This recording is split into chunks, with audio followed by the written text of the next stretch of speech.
Positive অনেক blood পাওয়া গেছে এখন পর্যন্ত, কিন্তু নেগেটিভটা পাওয়া যাচ্ছে না। রাজধানীর উত্তরার দিয়াবাড়ি এলাকায় মাইলস্টোন স্কুল অ্যান্ড কলেজ ক্যাম্পাসে প্রশিক্ষণ বিমান বিধ্বস্তের ঘটনায় দগ্ধদের চিকিৎসায় রক্তের সংকট দেখা দিয়েছে জাতীয় বার্ন অ্যান্ড প্লাস্টিক সার্জারি ইনস্টিটিউটে।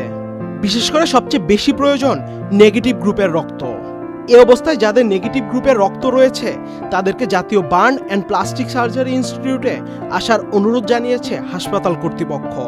জাতীয় বার্ন অ্যান্ড প্লাস্টিক সার্জারি ইনস্টিটিউটের সূত্রে জানা গেছে, এরই মধ্যে শতাধিক রোগীর শরীরে অপারেশন ও চিকিৎসার জন্য প্রয়োজন রক্তের, অথচ পর্যাপ্ত রক্ত মজুদ নেই। বিশেষ করে বি নেগেটিভ, ও নেগেটিভ, এবি নেগেটিভ ও এ নেগেটিভ গ্রুপের রক্তের প্রয়োজন সবচেয়ে বেশি।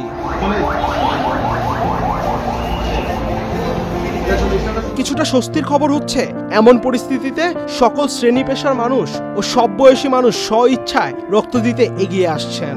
সকলের সাথে চ্যানেল আইয়ের অনেক কর্মীবৃন্দ যুক্ত হয়েছেন। এছাড়াও সাংস্কৃতিক অঙ্গনে সঙ্গীত শিল্পী লুৎফর হাসান রক্ত দিয়েছেন। পাশাপাশি রক্ত দেওয়ার জন্য নাম লিখিয়েছেন অভিনেত্রী আফসানা মিমি, শামস সুমন সহ আরো অনেকেই। যাদের যাদের নেগেটিভ ব্লাড গ্রুপ তারা একটু কাইন্ডলি হসপিটালগুলোতে তাদের যোগাযোগ করুন, বিশেষ করে উত্তরা মনসুর আলী হসপিটাল, তারপরে Bangladesh medical R Dhaka medical.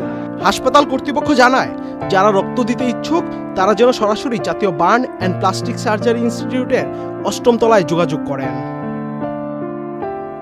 Ahmed Shafi, channel I.